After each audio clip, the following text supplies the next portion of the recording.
sing the thunder song. When you hear the sound of thunder, don't you get too scared. Just grab your Thunder Buddy and say these magic words.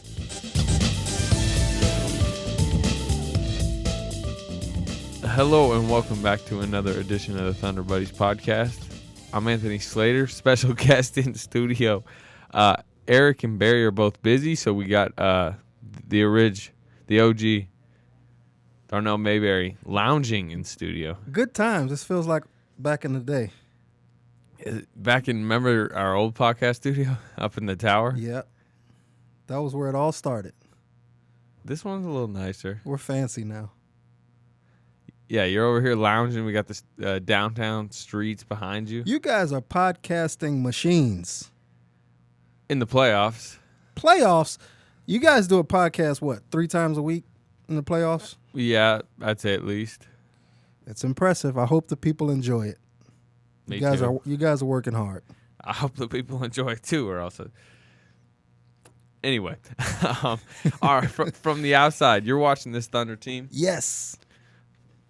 They're 1-1 in the West Finals with the Warriors and have recaptured home court. I know what happened last game was not fantastic, but are you shocked that we are talking about this before a Game 3 at home where they, like I said, they have home court against the Warriors having already beat the Spurs? Yeah, I'm shocked. I didn't think they'd beat the Spurs. Obviously, you and Mike Sherman picked them to win in 6 over San Antonio, so good job, guys. But I didn't think they'd get past San Antonio. So the fact that they're not only here, but also here with the series tied at 1 game apiece with home court advantage now in the West Finals against the Warriors is really shocking to me. To start the year, you were high on them. You picked them. I picked them to win it all.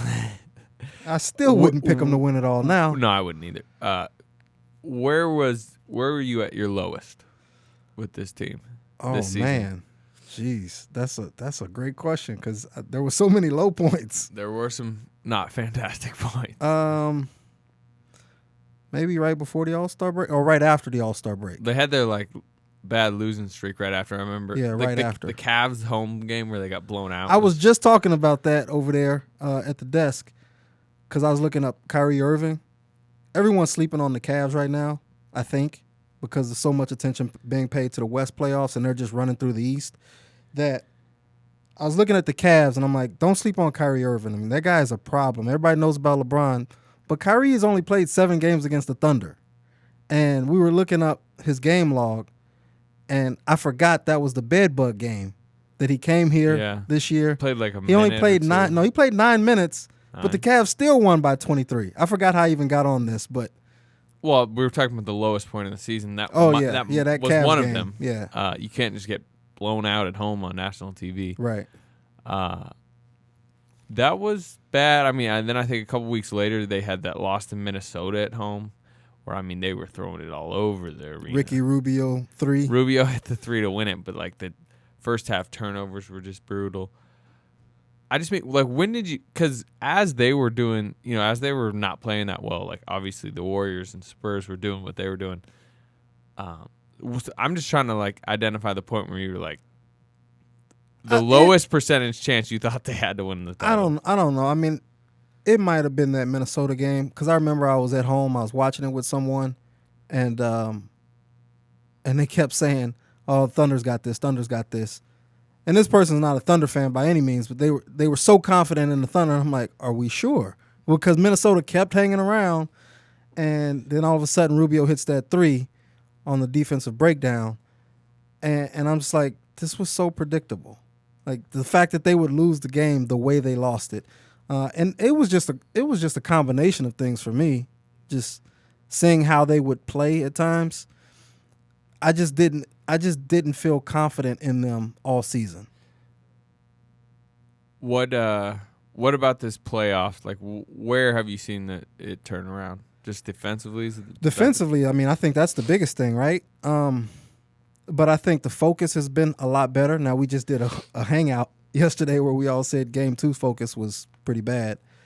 Second half. But the focus, I think, has been a lot better. The attention to detail. I like what Billy Donovan has done in the playoffs. He's shortened the rotation. He's gotten Kyle Singler out of there. He's had a good playoff. Yeah, he's been really good. So it's a lot of different things. I like the way Russell Westbrook is playing. I really like the way he can be still up and down at times, but I mean he's been under control a lot more, and I think he's letting the game come to him, and he's reading the situation, helping everyone get involved, and I really like the way he's playing. I saw you tweet about it, and I had the same thought. I was actually going to write about it, but I just never ended up doing it. I mentioned it in my gamer, but the 2-for-1 he took at the end of the half, horrible. You've been seeing it for years too. Yeah. Like that's just another excuse for him to jack up a 3. 2 That's threes. exactly what it is. I mean, he just thinks, hey, I could just jack from anywhere, and it's a smart shot. But right. It's not a smart shot. Especially when you airball both of them. Yeah, and then yell at the ref. He got me on the wrist. Come on. Oh, man. It's like, imagine if the ref called that, how livid Golden State would have been. He's a piece of work. Refs have a tough job. If Billy Donovan's got a tough job, how do you police that? How do you say, Russ, don't jack up a 3 on a 2-for-1?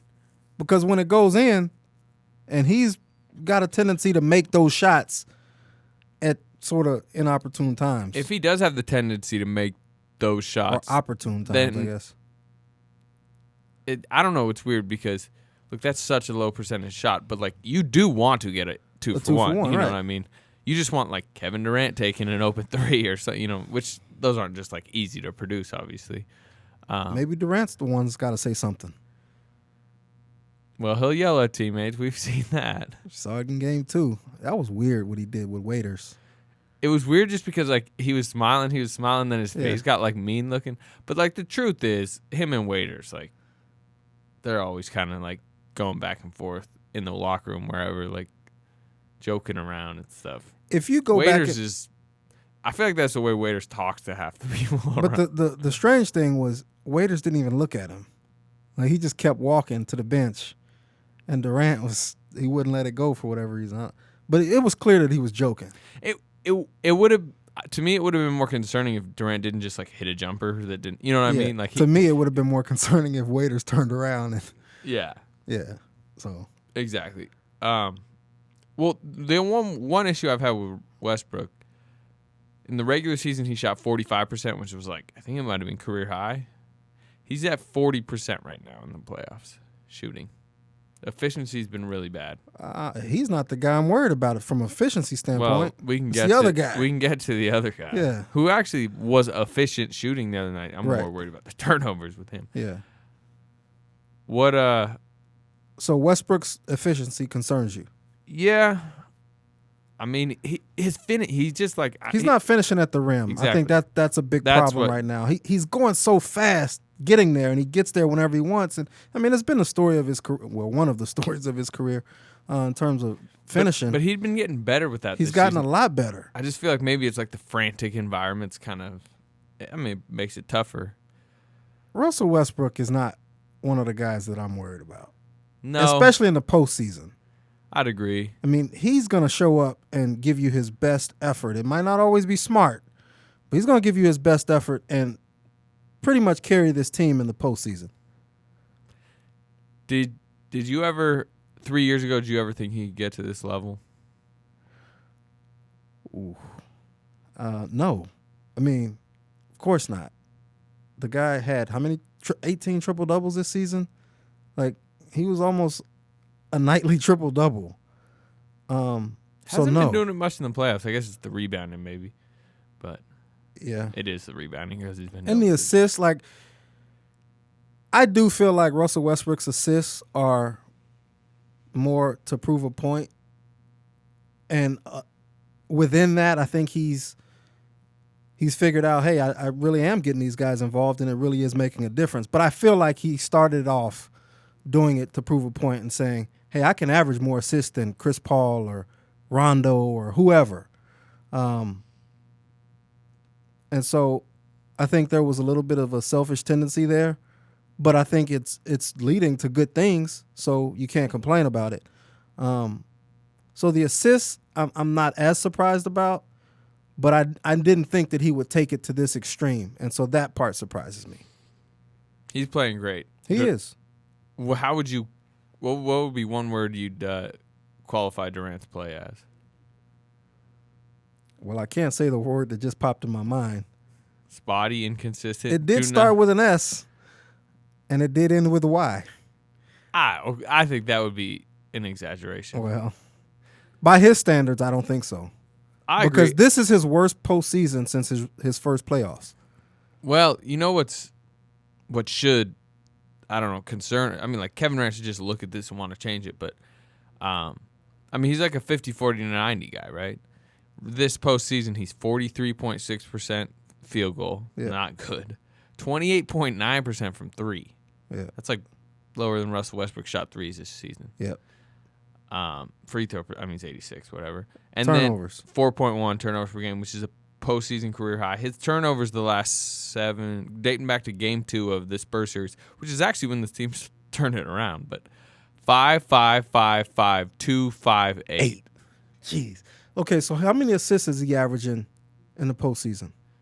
3.4, which 3.4 assists, 4.1 turnovers. Yeah.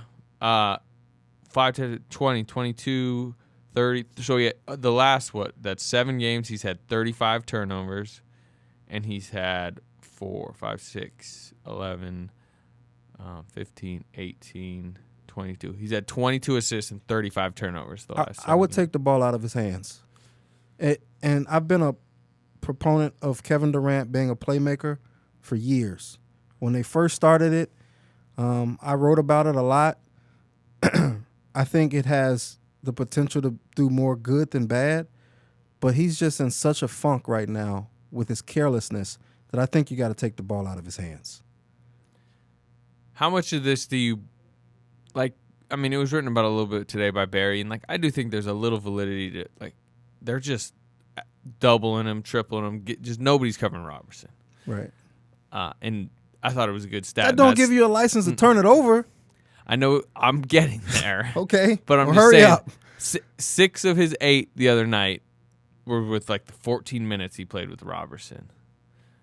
6 of his 8 turnovers, which I think it is a problem. I think he struggles with the extra help, the double team, and he's always like, "Why? I want to play team ball. I want to get it out of my hands."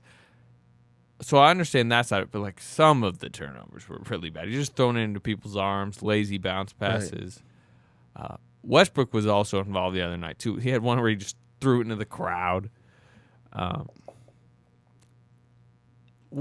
don't buy that. I'm gonna just put that out there. I'm not buying that Andre Robertson's presence on the court is leading to Kevin Durant. Okay, if that maybe 2 of them, maybe 1, so 2. Let's say most, 2, but you still have 6. Yeah. So like you got to clean that up if you're Kevin. I'm not putting that on anyone but him. I know what you're saying as far as like, get the ball out of his hands, but the problem is like, for this team to be great, regardless of if he has it at the top of the key, like he needs to be playmaking and decision making. Well, he's got to times take care of it though. Like, well, what do you just especially against this team because you turn it over and they get runouts, you're gonna get blown out. I don't care if you're here or there. You're gonna get blown out if you keep turning it over and letting them get easy transition points. What I mean, do you just show him the film and say, "Hey, man, stop making this lazy bounce pass here. Stop doing this." I kind of took exception to his response where he said, "Should I just shoot over 3 people?" It seemed like a mild. I don't know if it's a shot at Robertson, a shot at Donovan, wherever, but it was just like, "What am I supposed to do?" Is basically what he was saying. Not turn it over, big fella. But if you got to shoot over 3 people, it's better than turning it over. It's strange. You know what's the strangest part about this postseason? Coming in, it was all about, like, can they prove to Kevin Durant that he should stay? Yeah. I know where you're going with this. And the truth that, they're 1-1 with the Warriors in the West Finals, having beaten the Spurs. And look, Durant had 2 fantastic season-saving games against the Spurs, which is 4, that fourth quarter in Game 4. And then, he was great in Game 6 to close out. Everyone was, but I think he had 37. But, like I said, 40%, 43% shooting, 28% from 3, all these turnover issues. Defensive issues at times, though he's also been good defensively sometimes, especially on Leonard. He's a really good on-ball defender. Really good on-ball defender. win locked in. Yeah, yeah. Which is like everyone. In postseason, for the most part, everyone is. But off the ball is where he gets lost, falls asleep, gets backdoored, something like that. Yeah. But on the ball, he is really impressive. That storyline's like, it's just kind of interesting how this postseason's played out to the point where it's like, it seems like everyone around Durant playing really well. Has played really well, and he's kind of been the spotty one. Yeah, he's got to pick that up. I'm not gonna rip on him because I guess my question is like, if I always trust Kevin Durant, like even if he has an 8 turnover game, I feel like the next game he's gonna come back and score 50 and maybe have a triple double. Like that's how much confidence I have in him. So I'm not gonna rip on him. But he hasn't been good this postseason, and nobody's really talking about it. That's the other thing. If Russell Westbrook had those percentages, people would be killing him. Yeah, that was the thing is those percentages that we're talking about. Last game he went 11 of 18 from the field and 2 of 4 from 3, so they were even worse. Yeah. Before that. If Russell Westbrook had 8 turnovers, think about what the narrative would be. And the Thunder lost by 27 or whatever it was, 30. If the Thunder had to go on to lose in this series, however many games, I mean, how much do you think Durant looks back is self-aware of, like, we didn't get by the Warriors in a sense because, like, I didn't play my best basketball. Well, it's still early. They've know. only played 2 games. I just mean, he like, still could turn it around. No doubt. I mean, look. Like, so a lot of it is how it does play out. But I'm just saying, like, if he's a guy making his decision and, like, whatever, let's just not worry about the next couple of games. Like, if he just looked back at these first 13 playoff games, like, do you think he's, like, the self-aware type that would be like, man, well, everyone around me's playing really well. I'm not. Or would he be like, I need a fresh start? I don't understand why people are so... And when I say people, I mean the national media. I don't understand why they're so quick to write about him leaving in the first place. Why would he leave? The only reason he'd leave at this point is just because he wants to leave. You know what I mean? Yeah. Like, he's had it in his mind that he wants a fresh start. New city, whatever. It's been 9 years. Because basketball-wise, at this point, unless he just wanted to latch on to the Warriors, wouldn't make sense. Which is the only place that makes sense, to me. I mean, because and people will tell you from a legacy standpoint that wouldn't make sense. But from a basketball standpoint, like if you want to win, you'd stay here in Oklahoma City. Well, I was saying go to the Warriors. Yeah. But outside of that, like people say the Celtics, why go to a rebuild? Yeah, I mean, the only argument is the East, but it's like you'd still lose to the Cavs next year. Yeah. LeBron looks good. He does look good. That whole team looks good. But it's like, at the same time you're watching and you're like, gosh, geez, the Raptors are their East Finals opponent. If the Thunder wins it, it'll be a really, really tough road. I mean, they would have had the toughest road by far. Like, maybe ever. That sounds bold, but you know what I mean? You got to go on the road to a 67-win team that was 40-1 at home this season. Yeah. Beat them in the second round. Right. Then you have to beat us, the greatest regular season team ever, right, who was 39-2 at home without home court. Yep. Then you'd have to go into Cavs. a team that's probably going to be 12-0 in the playoffs, although it was bad East playoffs. Beat one of the greatest players ever, who's going to be desperate to get over the hump again. It'd make for one heck of a story. Without home court. Yep. Man.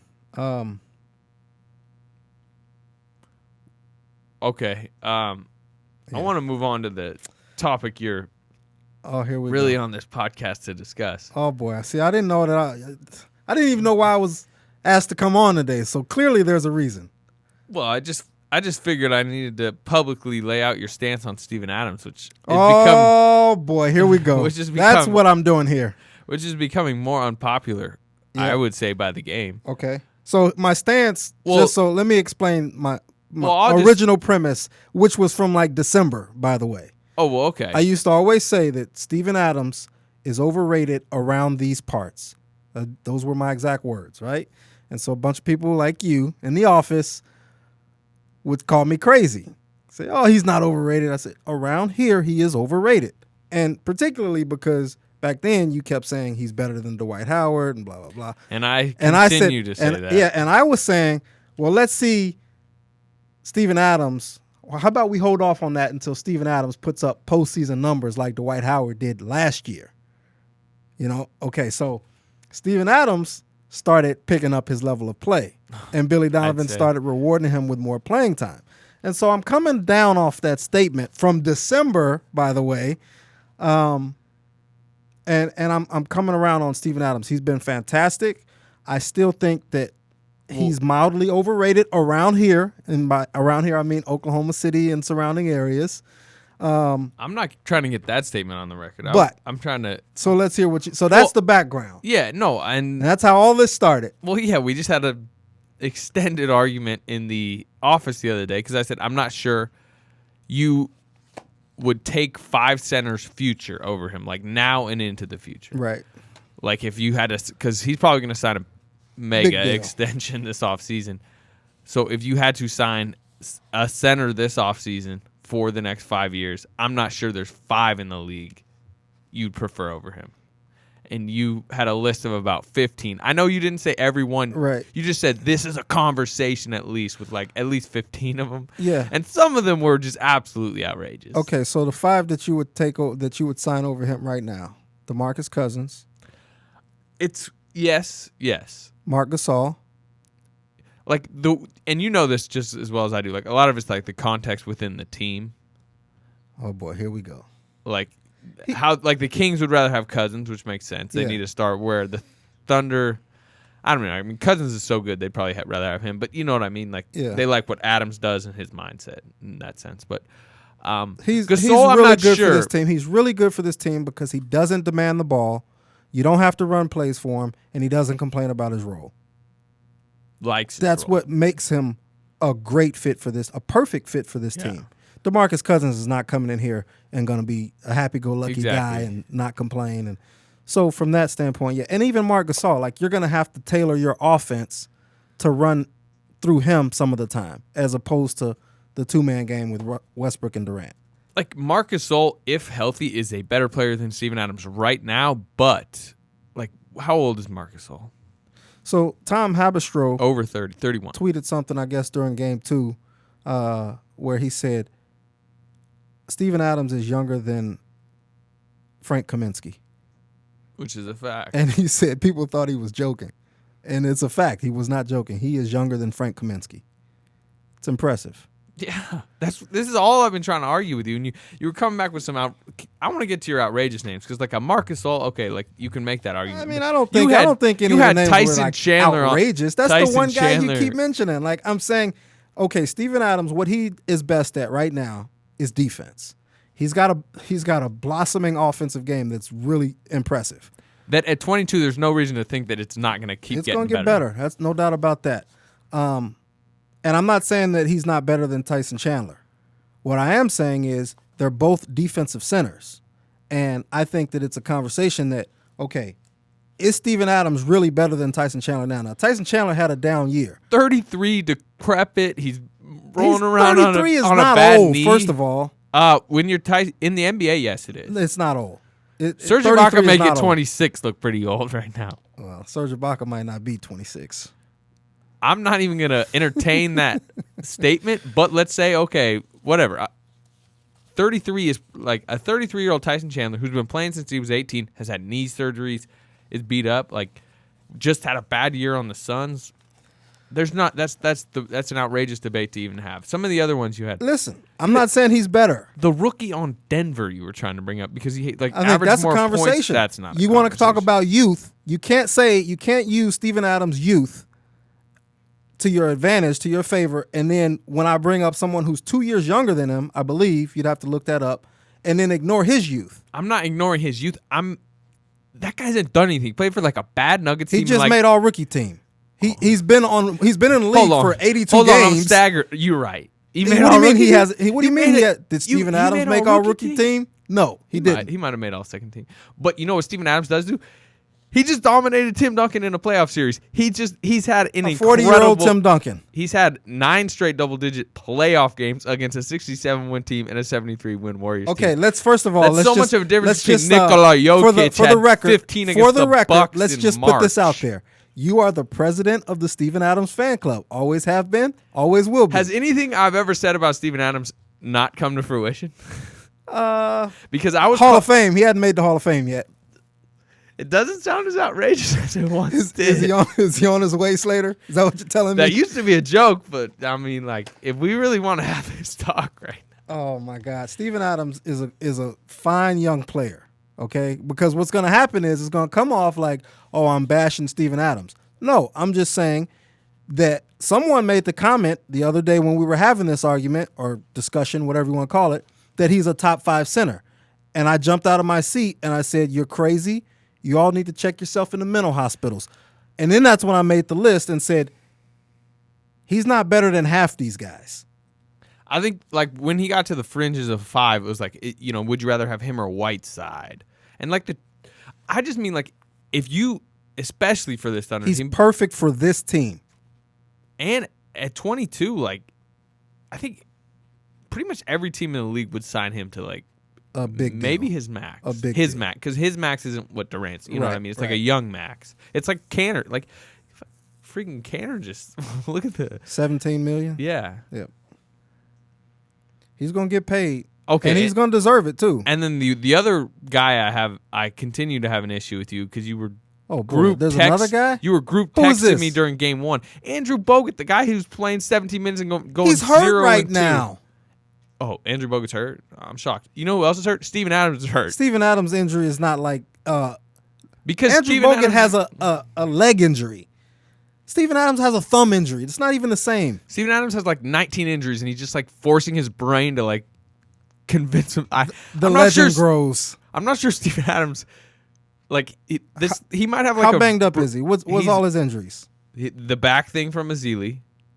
What is it? Oh, when Azili landed on him and he had Yeah. to like walk into the locker room and then he just came right back out. I mean, he did get knee in the groin. I understand that's like a very painful temporary in the injury. moment, right? The thumb thing continues to bother him. He has these migraines.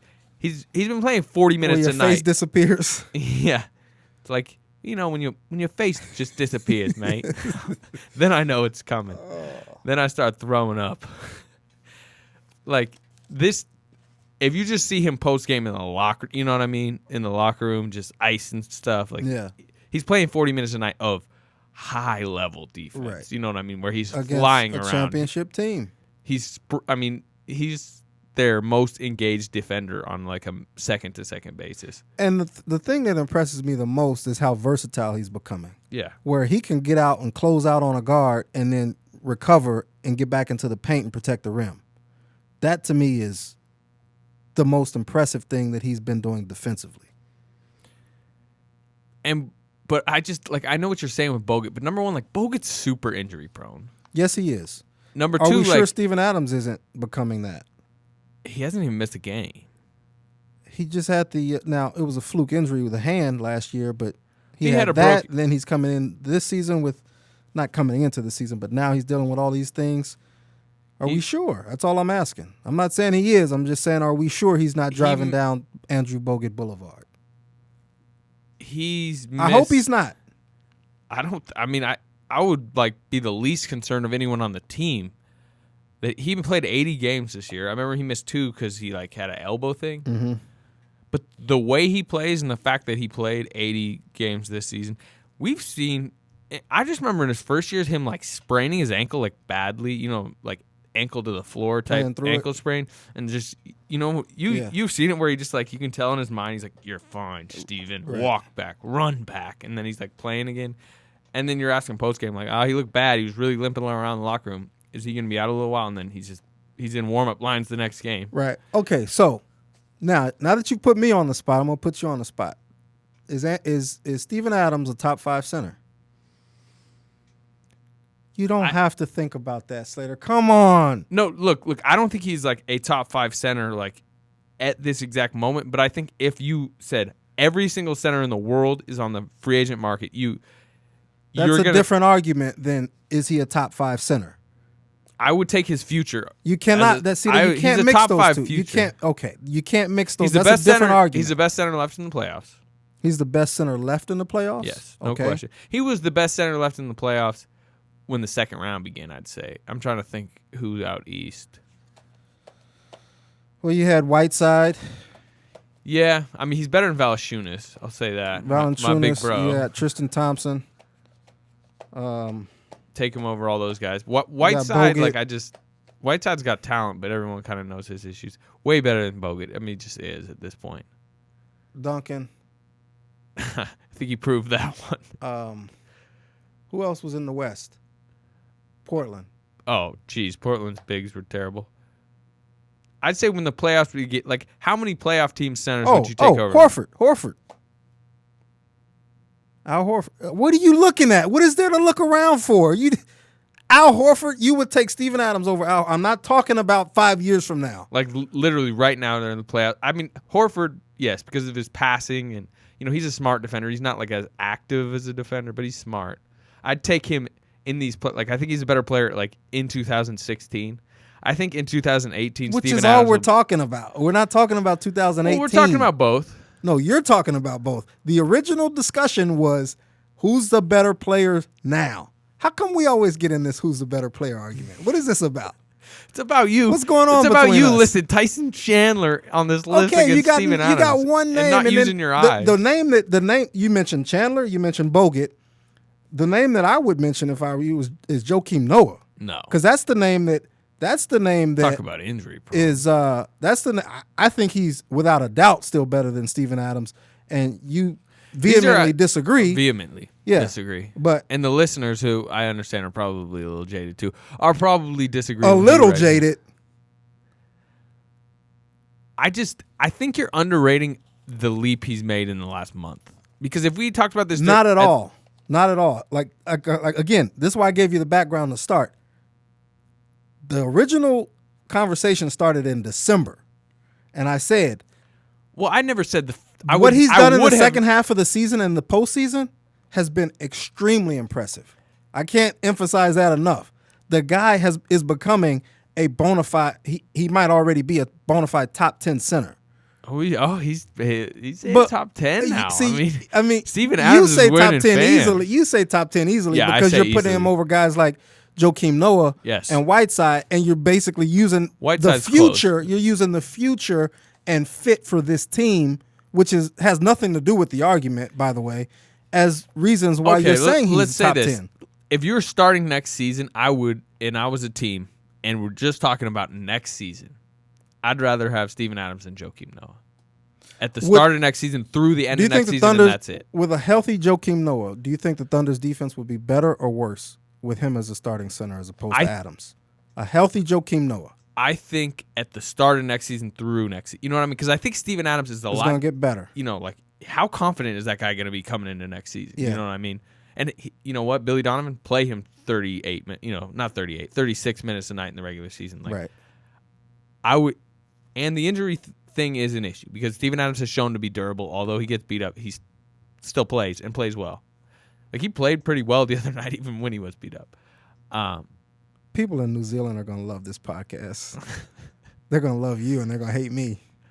I would say I'd rather have Adams because, I mean, shocking. No, it's like, to me, it's like an Ibaka thing. Like, who would you rather have right now, Serge or Adams? Like, Adams has become their third best player. Well, here's the thing. And you'd use Serge's pass now, and like now you're getting to a real conversation, because with Steven Adams' emergence and with Enes Kanter being able to do what he's doing for you, what happens with Serge Ibaka? He's on a cheap, $12.5 million for one more season. For one more season. There's financially they got some decisions to make because you got Adams is obviously about to get a max extension, and it doesn't come into effect until after Serge's contract's up, which is important. Waiters, they're going to have to, I don't know if they're going to have to, but that's a conversation. That's the next question. Don't let me forget Waiters. I'm coming back to that after Serge. It's going to be an interesting debate for this franchise because as we've kind of seen in this series, like Enes Kanter has been fantastic all season. He's huge for this team. He was just monstrous in the Spurs series. But there's times where you just like he doesn't fit the matchups. I'm not necessarily disappears, but like no, the Warriors in game 2 he disappeared. Well, I just think the Warriors attacked him so much they had to get him off the floor. But the problem is you wanted Serge on the floor because of what Serge Ibaka has shown to do, but he's not really doing it as much.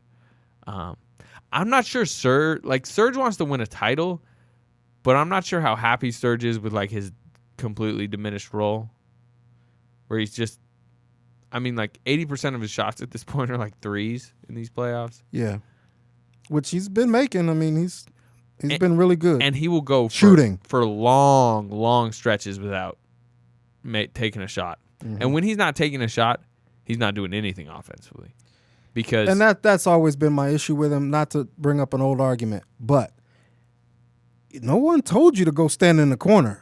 Like, I mean, no one's forcing you to just stand in the corner. That might be your. Billy Donovan's big about space. That might be your role in terms of space in the offense. But do what Enes Kanter is doing every now and again. Go get the ball and put it back up on the rim.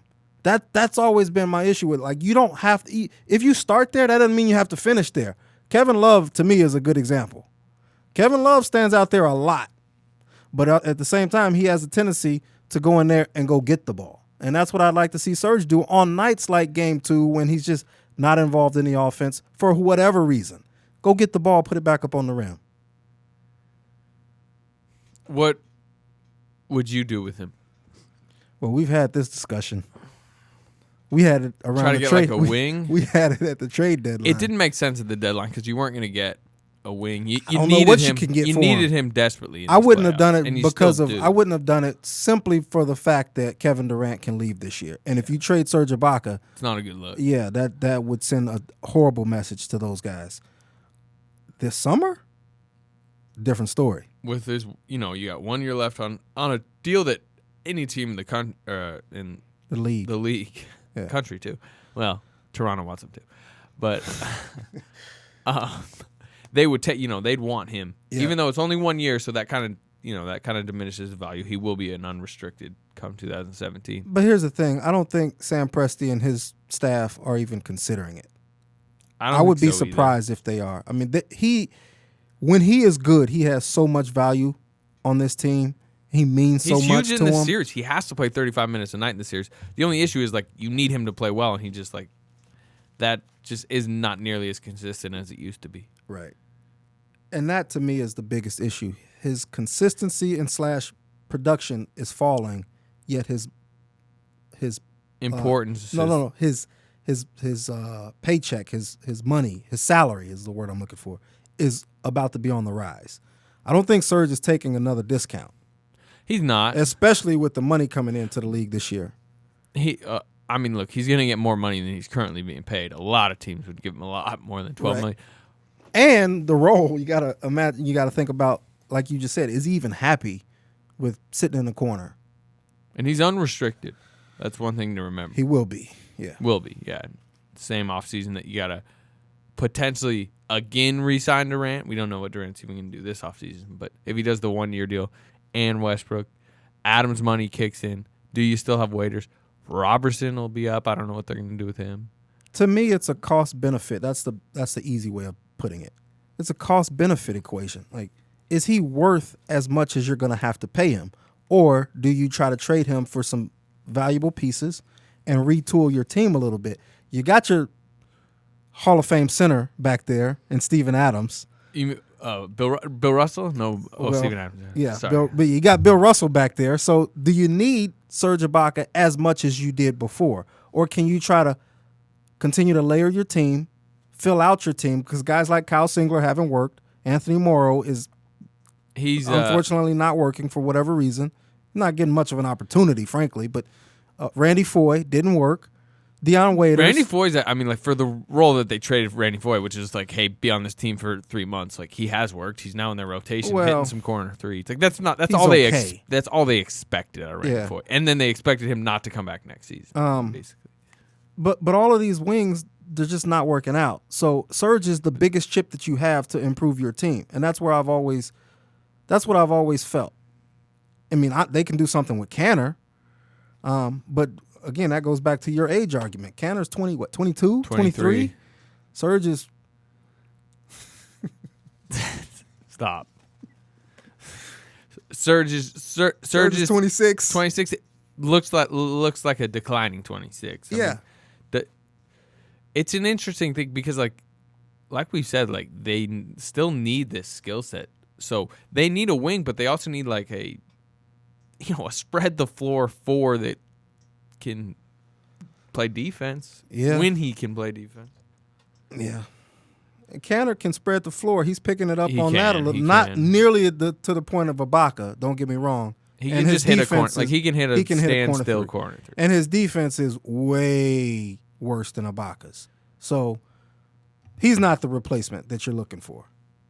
I mean, he's a great guy to have. Yeah, but he's not. Great He's guy. not a replacement. No one can replace Serge in terms of what he does, unless you can get Anthony Davis. But which you I think can't. the problem that has arisen is that nobody can replace Surge, but this Surge is kind of Is not the the Surge Surge that that are accustomed to. yeah.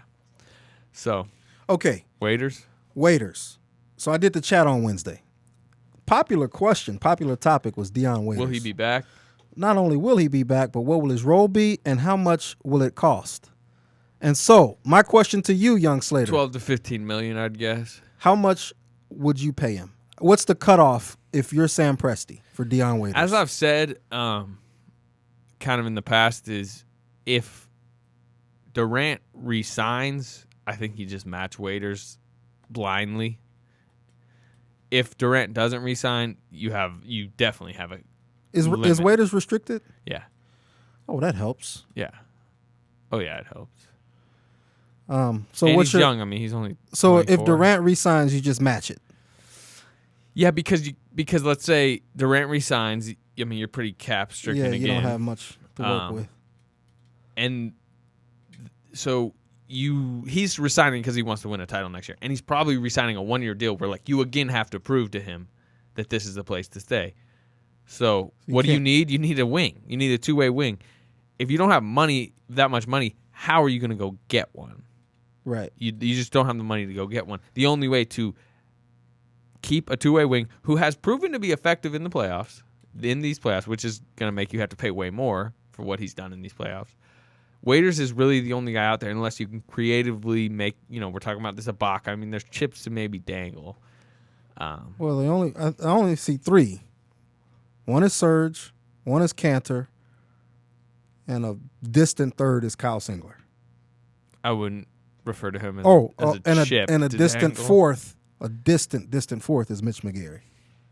Payne, I mean, although They're not trading Payne. Yeah, I don't but those are the only 4 that I could see. And Serge, like I said, I don't even think they're even entertaining it. I don't even. So to answer your question, yes, I You're not answering the I think question. The it's- question is, what's the number? What's your number, Sam? Fantasy GM Sam Presti. What is your number? What's your cutoff number? think he just put a blindfold on. As long as Durant signs, you're matching anything. Yeah. Because then you bring him back and, he's a 30-minute a night two-way two-guard who I seriously think has, like, figured himself out as an NBA player in these playoffs, like what he is. He's not a star scorer like he used to think he was. He's just kind of a pretty decent catch-and-shoot 3 guy, becoming better and better. The postseason has been a great blueprint for him. If you're Sam Presti, if you're Billy Donovan, Troy Weaver, those guys, you can sit him down in a room and just turn on the postseason and show him and say, Dion, this is the type of player we need you to be. This is the type of player you are capable of being, and you can really excel in this league being. But the truth is, like, they probably had that conversation before he did this, and now, like, to me, this is proven that he's willing to do that. You don't, like, when's the last time he took, like, a really bad step back two? Or I can't recall. that's what I'm saying. It's been a while. And he's good defensively, and I think he knows now, like, that's kind of, like, probably his best quality is that he can be a pretty good on-ball defender. He's super physical. And I think the playoffs fit him because, like, they've allowed him to be more physical. And you can tell he's, like, he loves this type of basketball. You know what I mean? Like, he's really intense as far, like, yelling at refs and different things like that. Like, he seems to, I don't know, have found himself here to where, I mean, you worry about him in the offseason saying, all right, now, I finally played well in the playoffs. Now I want to go to Philly and be a star. I want to go home or wherever. Yeah, that's the bad thing. You never can be quite sure if Dion still feels like he can be a star. Yeah, so like maybe you think, all right, like I'm like James Harden back in 2012. I'll play my role now. I'm ready to go be the feature guy. So maybe you worry in that sense, but I mean, you could just sit down with him and be like, you're not going to play in the playoffs. You're not going to get these moments. He always talking about. I always hear him talking about, TV game. Even Does he during really? the regular season. Does he really? Yeah, it's TV game tonight. And as far as it's a national TV game, Right? Like he knows those type of things. I don't know. I mean, his mindset. Well, they all know it, but none of them admit it. Like none of them verbally say anything about it. Well, he doesn't have that issue. Wow, He's a confident dude. You gotta love Dion. I love what he said when the elbow room. Yeah. When he pushed off, he's like, he stepped over the line anyway. What'd he say? Yeah, that's what he was on his phone. That's exactly what he said. He was looking at. He saw the screenshot of Ginobili on the line. Because the funny thing is, he didn't know that because he's doing this and then he's jumping and he's throwing and he's not looking down. He just knows Ginobili was crowding him. But Dion Waiters. Okay, so I think what I said in the chat was $10 million. I think $10 million would be the cutoff. I just knowing Presti and knowing how he handled Canner, which Yeah. is like a very similar situation last Right. offseason, which is they didn't have money to go get a big. Canner was really the only guy because they had his control to match. So they wanted to only pay him I think that 14, 15. See, but my Sam thing wasn't is, going to sit in the office and say it's that's a only cap. smart up to a certain point, in my opinion. What- I'm no GM. Has the Canner But match listen, proven no, to be yeah, smart? but there's not. Ennis Cantors aren't just growing on trees out there. For what that guy can do, like you can't find that Dion in many Waiters places. Dion Waiters aren't is growing not on the free nearly, agent market. Listen, you can go find a wing off the scrap heap, a Kent Bazemore type. They had a chance They to don't have get the Kent money. Bazemore. You can the scrap heap. You don't need money. What I'm saying is, I'd rather go get a wing off the scrap heap, and I'm sure the people with the Thunder will tell you you can't do that. That's impossible. There's no one out there. But you go out and get a guy and try to plug him in, and see if he can fit that role. I don't see Dion Waiters being that Ennis Canner type where you just blindly match his number and say he is so good and so young and has the potential to develop so much for us that we have to do this. You got to have Kevin Durant, Russell Westbrook, Serge Ibaka, Steven Adams, and Ennis Cantor all making $15 million plus. I wouldn't throw a sixth guy in there who's making more than $10 million. That's just my opinion. The problem is you're gonna, like I said, I agree with you as far as if like Durant left and they're like really trying to retool. Like, do we really want to retool around Waiters at 12, 13 million? But the problem is if Durant signs this 1 year deal, which we all think he will, you have to have your best team possible next season to prove to him I agree with you to there. number one, try to win a title, and two, convince him that this is the place he can continue to win titles. And if you can't get anything near Waiters on the free agency market, I know what you're saying. You can take a chance on this young wing that maybe you think can blossom. The problem is Waiters can deliver in the playoffs, can play well, and he is available to you. Just go into the tax, get him, and then if things blow up down the road, trade him. It's kind of what they did with Canner. I mean, Yeah. if things didn't work out well with Canner, and as well as Canner's played, there's still a possibility he may be a chip moved at some point. My next list, guys that can be had on the cheap in replace of Dion Waiters. It's going to be my next list. I might work on it as soon as we get out of here.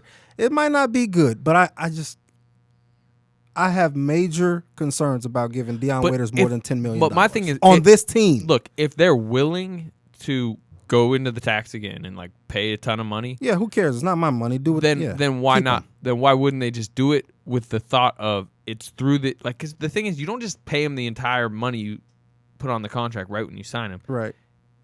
It's spread over 4 And years. you can always trade him. So you just kind of Maybe. say, well, we'll give him this money next season, and then he's going to get that money the season after. But if Durant decides to leave, if Westbrook did, we can, unload him and rebuild. But salaries generally go up. Contracts generally go up. They do. Escalating contracts. So you would be then signing him to that $12 to $15 million deal, escalating deal, hoping that someone in the last half of his deal wants to take on that contract. That's risky. It's risky, but just like in the life of this franchise and where it is, it can't be making. What you're basically saying is it's riskier to not bring him back, knowing that Kevin Durant's going to be on a one-year deal. Like, let's say they didn't have Dion Waiters right now in these playoffs. They wouldn't be. First of all, they wouldn't be in the West Finals. Right. I don't think they would have beat the Spurs. What would they be doing down the stretch? Like just playing Robertson and we've seen the issues with Robertson. Who else is like playing? Like is Randy Foye getting a lot of minutes? Josh Hustis to the scores table. Josh Hustis to the scores table. Well, that's a whole other discussion. Are you? Wait a second. Are you all in on the Josh Hustis thing still? I mean, to the point that I think next season they need to give him a legit shot to like be the Kyle Singler of this season. Maybe he's fighting Kyle Singler with that, but play him those backup Durant minutes. See if those glimpses you saw late in the season, which were promising, can continue. So, final answer from you on Waiters: 12 to 15 million. Well, basically, you're saying blindly match if Durant signs. Put on a blindfold. But you'd be 14 million. So be it. I think that's about what he's going to get, and I think that's what they're going to match. And I think a lot of people, just like the Cantor deal, are going to set fire to the internet about it. Well, that's going to be interesting because I can't see another team out there. Philly going to throw the bread at him. I can't see anyone giving him a huge offer sheet like Portland did Cantor. I said that on the That's a great list. sign for the Thunder. That would be good good. for the Thunder. That would be good. But like, who out there is going to give him $12 million a year? Starting at guard for your Philadelphia 76ers, the hometown boy, back again, the star. What was the name of his high school? Dion Waiters. He went away from Philly for high school. I wonder if he would be introduced in Philly like Derrick Rose is in Chicago. What's from Chicago? From Chicago, Illinois. 6'3" guard. Yeah. That's going to be interesting, man. I can't wait to see what they're. I can't believe we're sitting here talking about so many off-season things when they're in the middle of the West Finals. Yeah, you're right. But it's intriguing. Well, I mean, look, there's plenty of stuff breaking down this exact series. We'll continue to break down this exact series. You're going to have like 5 more podcasts before Monday, so. Maybe one more. Maybe not. Anything else about the series? I said something on the Hangout that I think is really a trick that Donovan could have up his sleeve if Steph Curry just continues to be out of control. Put Kevin Durant on him. What do you think of that? The problem is, like, Durant on Draymond Green has been good. Really good. And, like, they kind of need that because Green's can get loose, and I don't mean like he's going to start hitting a bunch of threes, but, if he starts getting those 4-on-3 downhills where he's playmaking, like, that can be an issue. But here's the thing, though. Let me just stop you there. Need Russell Westbrook I would say that it's much better for Draymond Green to beat you than Steph Curry to beat you. That's true. Don't you just need Russell Westbrook to, like, be more active and engaged, getting over screens, and not just like blindly switching to Ibaka, and then Ibaka's going through a screen, and then Adams is on leaving him, his feet. Well, he left his feet on that suddenly one. Enes Kanter wasn't even on the floor. It's like on him. It's like, how did he get on him? Right. You're right. Yes, the answer is yes. Russell Westbrook's got to be as engaged as he was in Game 1. Consistently for 48 minutes or however long he's matched up with him. You cannot lose sight of Steph Curry. But in the event that he is going off, I just think switching it up, giving him a different look, and that different look being 6'11" with incredible length. Durant's got switched on him a few times this series, and Curry's really gone by him. Yeah, and which is Curry's handle is what makes him so tough to guard. It's a shot, but it's his handle being able to get him that shot as well. And Kevin Durant has been on skates a couple times. Yeah. So it's not like an easy answer. Yeah, it's not an easy answer. He's a lot better on a Leonard because like Leonard wasn't crafty. He's not as crafty. Quick and crafty and skilled. He was just kind of like he likes bodying guys. He couldn't do that to the Durant. He couldn't really shoot over him. Can I just say I thought Greg Popovich really screwed up his team, ISOing LaMarcus Aldridge and Kawhi Leonard so much. That played right into the Thunder's hands. They're really good, but it made sense. Like at the guarding ISOs. The thing is, he did it at the beginning of the year. You know what I mean? Like, and it made like Greg Popovich saw his team in training camp and had Aldridge suddenly, and Leonard was becoming what he was, and Duncan was declining to this level, and Parker was going down. And it became smart to turn that team into a mid-range ISO defensive juggernaut. Maybe so, but against the Thunder, and I understand the argument. You can't change up who you are in game 90 of the season or whatever. But against the Thunder, that played into the team's hands. I didn't think Greg Popovich coached a very good series against the Thunder, but I also don't really. By the time the Thunder really started to figure them out, I'm not sure what he could have done. I mean, Boban, small lineup. Yeah, everybody kept saying Boban like that was the cure-all. He came in and was like a -9 in about 6 minutes, and then he got pulled. But anyway, the Warriors are much more capable of beating you one-on-one, and they're a better ball movement team in terms of with their starters. The Spurs bench moves the ball really well. But they're a much better ball movement team, and I think the Thunder struggles with that more, and I think that's why it's going to be a tougher series. Yeah, and I mean the issue is it's been proven they kind of have to stay big because they can't go small against the Warriors because that plays into their hands.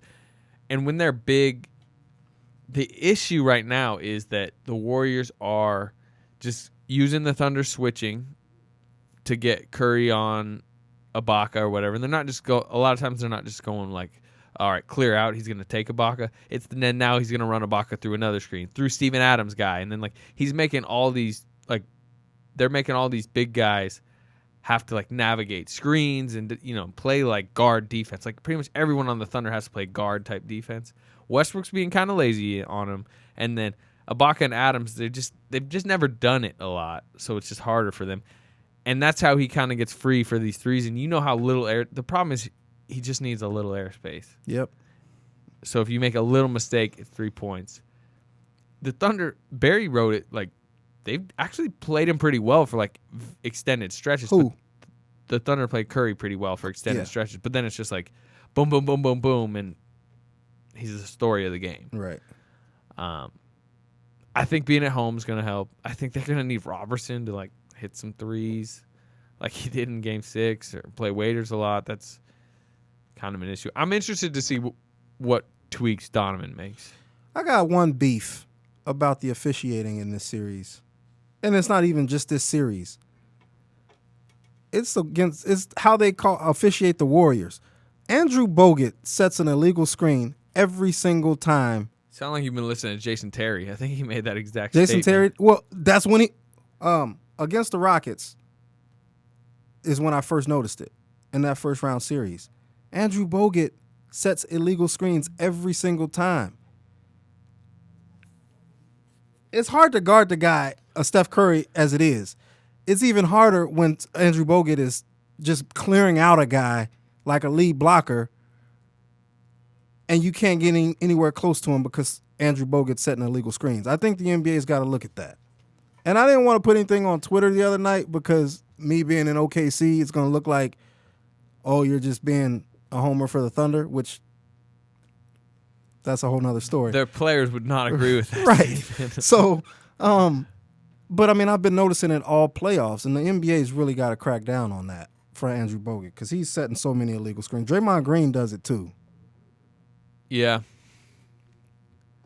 They're just, I mean, there's and a reason I'm the they last guy that talks about officiating, but that is so egregious that they've got to take a look at There's a reason the Warriors are who they are and where they are. They have Curry's an issue that I'm not sure the Thunder can keep contained. And then offensively with Robertson and everything, there's issues, there's problems, but we'll see. Yeah. All right. We will talk to you again probably Monday after game. What's that going to be? Game 3? Yeah. All right. We'll talk to you again soon. Durant pull-up jumper off the rim and and the Thunder win! All right, come on, let's sing the Thunder song. When you hear the sound of thunder, don't you get too scared. Just grab your Thunder Buddy and say these magic words.